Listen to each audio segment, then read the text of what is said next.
Good morning sir. Good morning. Aman ji, आप अपना परिचय दीजिए छत्तीसगढ़ी में। जी सर। सर मोर नाम अमन साहू है। मैं बेमेतरा जिला के नानघाट तहसील अंतर्गत गांव महीना के रहिया में रहूँ और मैं अपन स्कूलिंग ला मयूर शिशु मंदिर भाटापारा ले पूरा करे हूँ। ओकर बाद अपन ग्रेजुएशन ला BA में अटल बिहारी वाजपेयी विश्वविद्यालय बिलासपुर ले पूरा करे हूँ और अभी मैं वर्तमान में सिविल सेवा परीक्षा की तैयारी करता हूँ। जैसा कि आपके बायोडाटा में देख पा रहे हैं कि 12th आप गणित से किए हैं जी और जी स्नातक में आप BA ले लिए। जी जी सर। ठीक है। जी जी सर। आखिर अपना जो गणित से फिर BA लेने का मतलब क्या था, क्या मकसद था? जी जी सर। सर जब मैं 12th क्लास में था तो मेरा रुझान सर सिविल सेवा की ओर हुआ सर और मैंने सिविल सेवा परीक्षा के जो पाठ्यक्रम है सर उसका अध्ययन किया तो मैंने पाया कि उसमें मैक्सिमम जो वेटेज है मानविकी विषयों का है, इसलिए सर मैंने अपना जो संकाय है गणित से BA में किया। राजनीति विज्ञान से किए ना? हाँ, राजनीति विज्ञान। ठीक। अच्छा, ये नांद घाट जो है किसी नदी के किनारे स्थित है क्या? हाँ जी जी सर, शिवनाथ नदी के किनारे अवस्थित है। शिवनाथ नदी कहाँ से निकलती है, कौन कौन से जिला को कवर करती है? सर शिवनाथ नदी का उद्गम मोहला मानपुर जिले के अम्बागढ़ चौकी के पानाबरस पहाड़ी से निकलती है और शिवली नारायण में महानदी में विसर्जित होती है।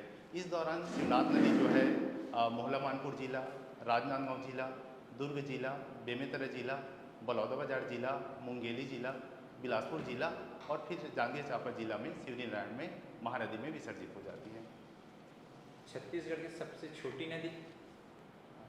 सबसे छोटी नदी, सॉरी सर मैं बेमेतरा जिला कब बना है? सर बेमेतरा जिला जो है जनवरी 2012 में गठित हुई सर। इसके साथ और कितना जिला साथ बना है? सर बेमेतरा जिले के साथ 2012 में 9 जिले बने। 9 जिले बने? जी जी सर। ठीक। बेमेतरा कोई 5 पर्यटन स्थल के नाम बताइए। जी जी सर। सर प्रथम पर्यटन स्थल है गिधवा परसदा पक्षी अभ्यारण्य और सर दूसरा है अभी खेड़ापति महाराज का गणेश मंदिर है नवागढ़ में। इसके अलावा देवर बीजा में सती चौरा और देवकर में सीता मंदिर और इसके अलावा माँ भद्रकाली का मंदिर है बेमेतरा में और माँ सिद्धि माता मंदिर है ग्राम संडी बेमेतरा में और माँ महामाया मंदिर है बुचीपुर विकासखंड नवागढ़ में।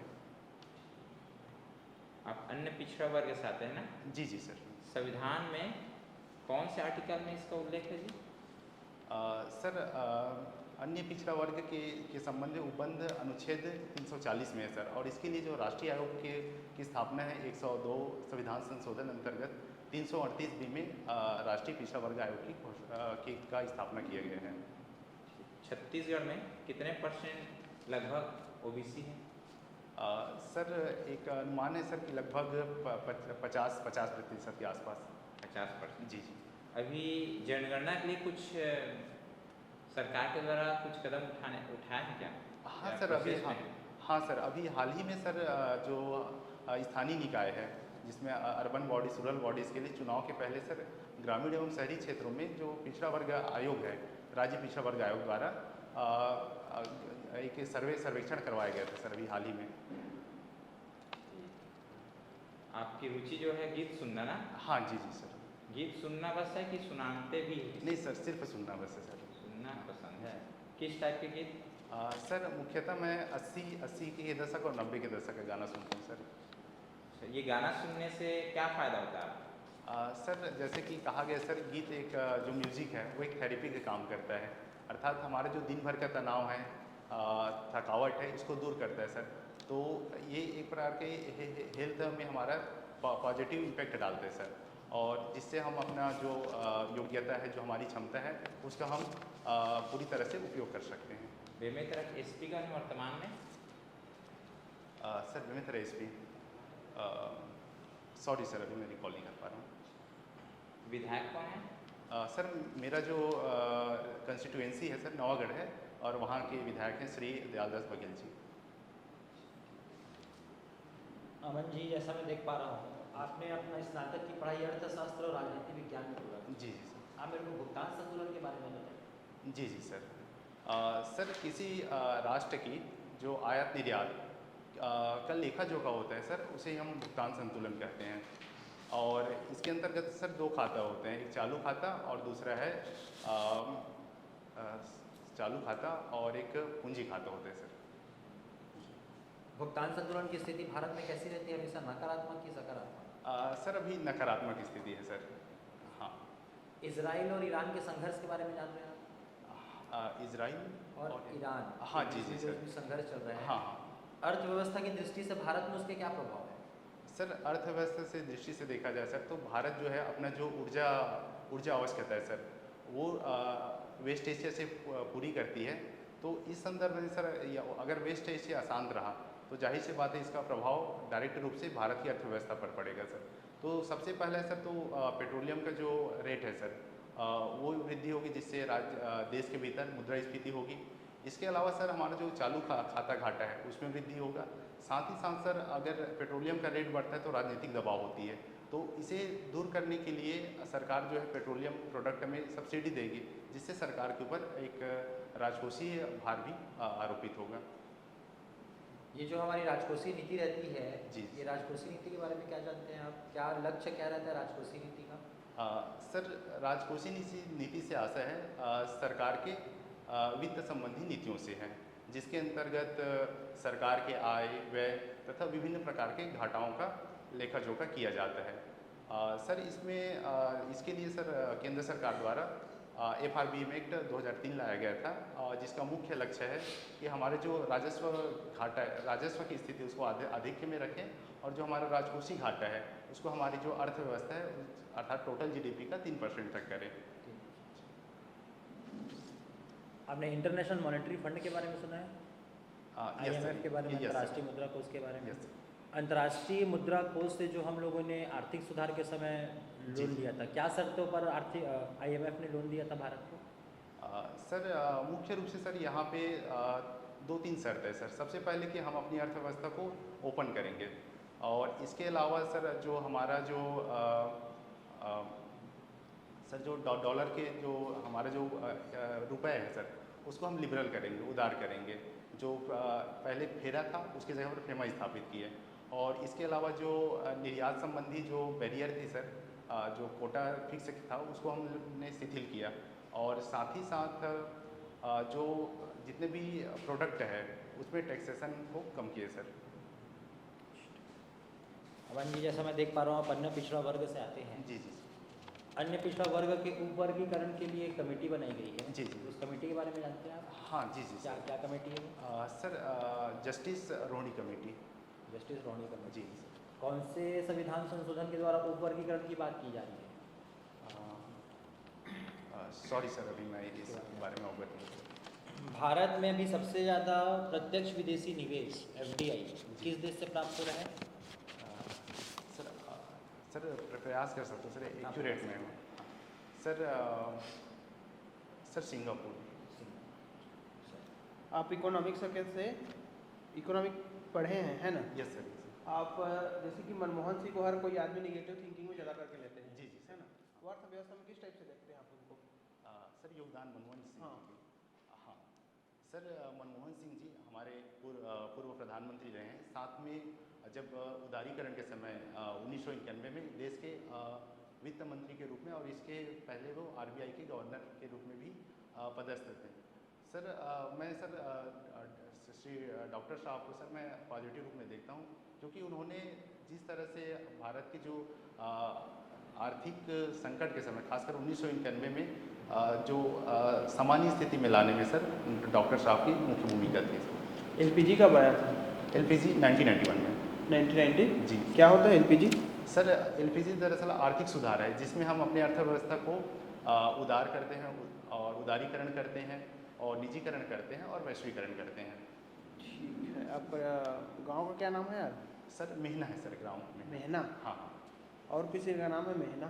मेहना में मेहना? हाँ। सर ऐसा तो कुछ खास नाम इसका? अच्छा, नामकरण के पीछे कारण सर? हाँ हाँ हाँ सर, हमारे गांव में सर एक कुर्मी कम्युनिटी है सर। गांव में कुर्मी? कुर्मी जाति है। हाँ। तो उनका गोत्र सर मेहना है, तो उन्हीं के नाम पर हमारे गांव का नाम मेहना हुआ है सर। अच्छा,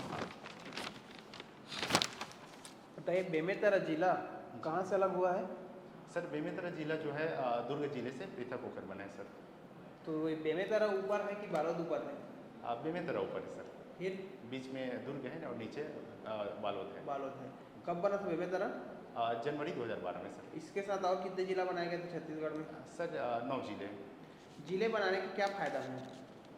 सर इसमें जो सर सबसे फर्स्ट पॉइंट बोलूँगा सर, इसमें शासन में सुगमता आती है और जो लोक कल्याणकारी योजनाएं हैं और जनता की जो समस्याएं हैं उनका जल्द ही निराकरण होता है सर। अच्छा, आप जैसे कि सिविल सर्विस में आए हैं तो किसी को देख के आए हैं कि सुन के आए हैं, मतलब कैसे इस तरह का रुझान हुआ आपका?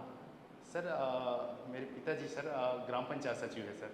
तो शुरू से ही सर मैं सिविल सेवा के प्रति, जो मेरे पापा है उनका जो समर्पण भाव है इस कार्य के प्रति, तो सर मैं उनसे इंस्पायर्ड हूँ सर, अपने पापा से। डीसी के क्या कार्य होते हैं? डीसी के सर सर डिप्टी कलेक्टर का सर वो दरअसल एक रैंक है सर। अगर कलेक्टर साहब के द्वारा जिस पद पर उसको तैनात किया जाता है, अगर मान लो उसको शाखा के कार्य के अंतर्गत जिस कार्य में सौंपा जाएगा सर वो कार्य करेगा, और यदि वो एसडीएम के रूप में अगर तैनात है तो सर वो कार्यपालिक मजिस्ट्रेट अनुभाग में काम करेगा और साथ साथ मुख्य राजस्व अधिकारी के रूप में कार्य करेगा। अच्छा, आपको कुछ लगा होगा कि मैं कुछ बन जाऊँ तो ये पहले बढ़िया करूँगा, अगर कुछ है? सर मेरा प्राथमिक उद्देश्य ये रहेगा सर कि मैं जिस पद पर जाऊँ पदस्थ होऊंगा, उसका सर जो दायित्व मुझे सौंपा जाएगा उसे पूरी निष्ठा के साथ करूँगा और सरकार की जितने भी जन कल्याणकारी योजनाएं हैं उनको पूरी श्रद्धा के साथ मैं क्रियान्वयन करने का प्रयास करूँगा सर। अच्छा, सरकार की जो जन कल्याण योजना हाँ। है ना, अभी तक का कौन सा योजना जो भाजपा सरकार जब से 1 साल हो गई है ना? हाँ 1 साल होने को है, तो कौन से एक सबसे योजना अच्छा जो लगता है आपको? कोई 2 का नाम बताइए। अच्छा, सबसे अच्छा सर सबसे पहला सर महतारी वंदन योजना, और सर दूसरा ही कृषक उन्नति योजना। महतारी वंदना योजना हम ये कैसे लाभकारी हो सकता है बताइए तो मेरे को। जैसे कि देखिए, हाँ अभी सब धरना पे बैठे हैं जी, ठीक है, कुछ एसआई के विद्यार्थी हैं, हाँ। कुछ टीचर वाले विद्यार्थी, बीएड डीएड के संघ वाले हैं, जी है ना, उन लोग के माता पिता भी आए हैं, ठीक है। और जैसे एसआई विद्यार्थी में तो आप भी वीडियो देखे होंगे या समाचार पत्र में सुने होंगे, वो लोग बोल रहे हैं कि जो 1-1 हज़ार दे रहे हैं उसको आप रख लो, लेकिन हमारे बेटे को नौकरी दो। तो ये महतारी वंदना योजना आपको चुनावी प्रबोधन नहीं लगती है? सर अगर प्रत्यक्ष रूप से संकीर्ण धारणा में देखा जाए सर तो ये फ्रीबीज ही लगेगी, लेकिन सर इसको व्यापक रूप से देखा जाए, जैसा कि अर्थव्यवस्था में जो महिलाओं द्वारा किया गया कार्य है उनको आर्थिक गतिविधि में शामिल नहीं किया जाता सर, और बल्कि अगर एक आंकड़े के अनुसार जो महिलाएं के द्वारा जो घरेलू कार्य किया जाता है उसका अगर आर्थिक मूल्य अगर निर्धारित किया जाए तो लगभग 30,000 प्रति माह से भी ऊपर होता है सर। तो इस हिसाब से सर उनको आर्थिक गतिविधि में शामिल करने के एवज में सर ये एक महत्वपूर्ण कदम है सर। और साथ साथ महिलाओं के जो आर्थिक सशक्तिकरण है और उनकी जो पर्सनल ज़रूरतें हैं, जैसे जो खासकर स्वास्थ्य में खर्च हो गया और अपना जो डेली नीड्स की वस्तुएं हैं। स्वास्थ्य में खर्चे के लिए 1,000 रुपये तो यार एक दिन नहीं चलेगा। डेली नीड्स है सर, ऐसा व्यापक नहीं। उसके लिए तो आयुष्मान भारत योजना है ही 5 लाख तक सुरक्षा के लिए। ठीक। आपको एसडीएम के रूप में पदस्थ कर दिया जाता है, तो दूसरों से क्या अलग करोगे आप?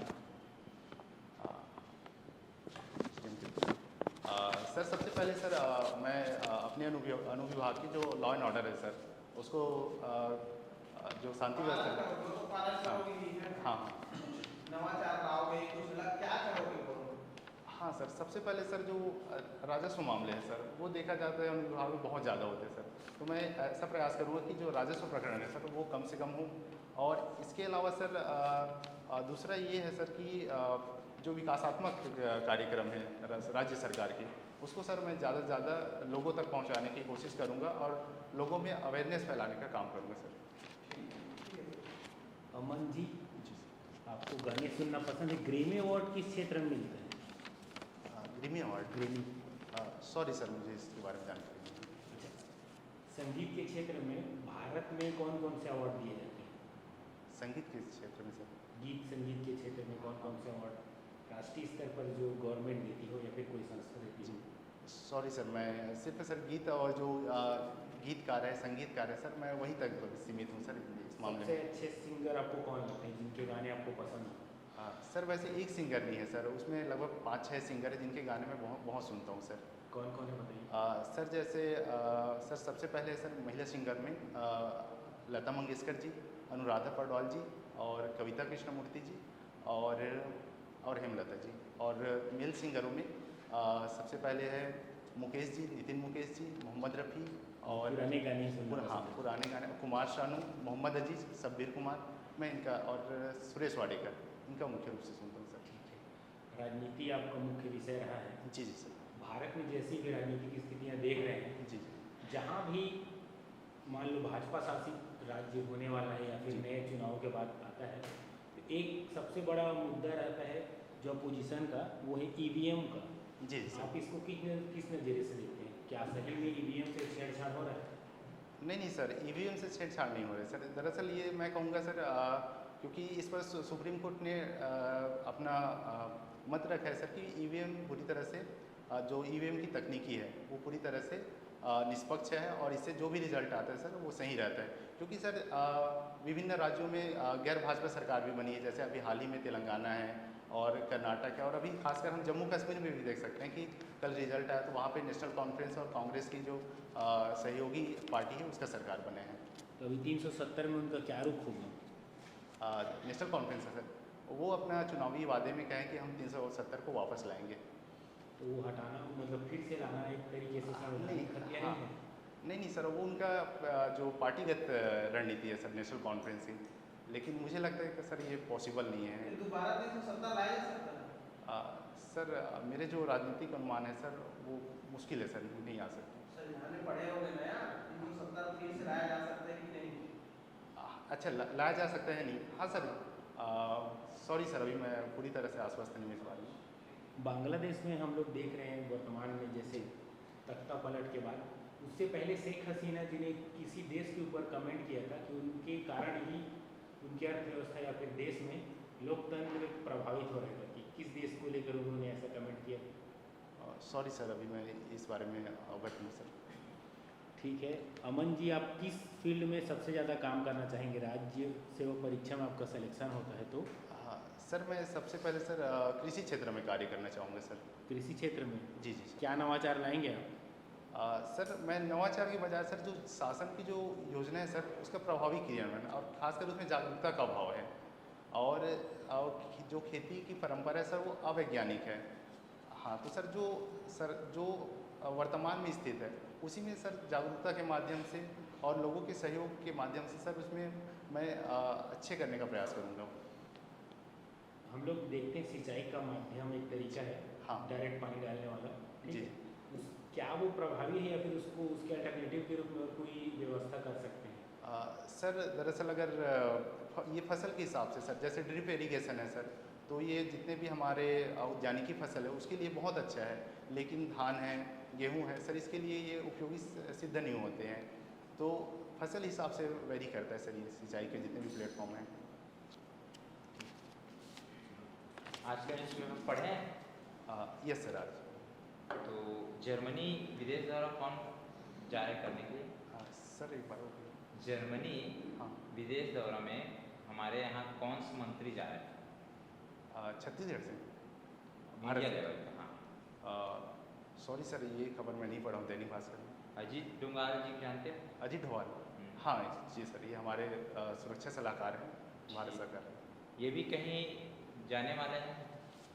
सॉरी सर, अभी इस बारे में। ब्रिक्स कहाँ हो रहा है? ब्रिक्स सम्मेलन में? ब्रिक्स सर रशिया में हो रहा है सर। कब से कब होगा सर? डेट मालूम नहीं है सर अभी। ठीक। संयुक्त राष्ट्र महासभा जानते हैं? जी जी सर। इसकी शुरुआत कहाँ, मतलब उसके सम्मेलन होने वाला है कहाँ पे? सॉरी सर, अभी अंतर्राष्ट्रीय आज का तो यही न्यूज़ है हेडलाइन सर। ठीक है ना? Thank you sir.